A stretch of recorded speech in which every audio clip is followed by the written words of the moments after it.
Gayle, coming to you, I read a statistic recently about the proportion of African Americans who live within, I think, a quarter of a mile of some toxic site, whether it's a factory or a refinery. You have a huge refinery in your district, in your town of Richmond, the Chevron refinery.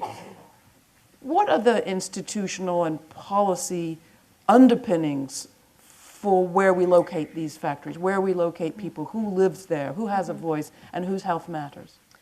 Yes, well, we do. Richmond is home to the second largest oil refinery in California, the Chevron Richmond oil refinery, which causes a host of problems, including a massive fire in 2012 that sent 15,000 local residents to be treated at local hospitals.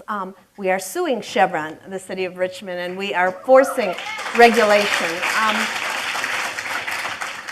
The refinery was actually there before the city incorporated, where it's clear that refineries locate in low-income areas. The environmental injustice is very clear. You know, the people around the refinery are largely people of color, totally low income, and there hasn't been a refinery built in the United States since 1976. That's because communities don't want them in their neighborhood, and rightly so. I mean, they are a harm and they are a risk for the community. So Chevron exists in Richmond. They're there. So it is incumbent on us to hold them accountable. The underpinnings are that it's a corporate culture. It's a corporate culture that puts its profits first over human needs, over the community that exists around them. Chevron makes anywhere from $25 to $30 billion in profits a year. And people living around the refinery, people throughout Richmond, we're a working class community. We have a large poverty rate. We have massive amounts of challenges. But we've learned to, because of our progressive movement, many talked about the power of movements and mobilizations.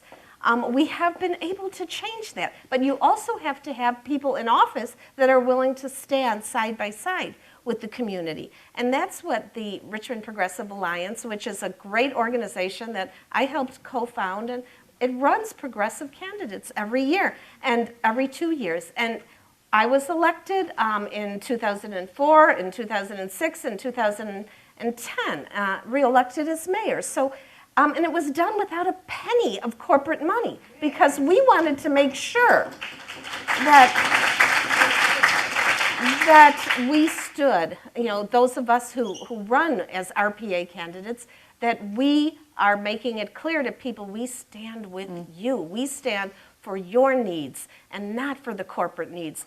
Unfortunately, we still have office holders in Richmond that are in the pocket of Chevron-friendly candidates. And Chevron has put countless dollars into our electoral arena every year, millions of dollars.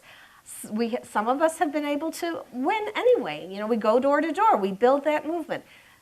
Chevron has had some successes as well.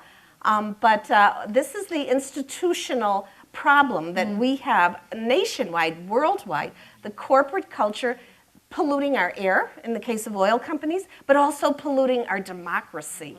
And so we have big banks after us now in Richmond.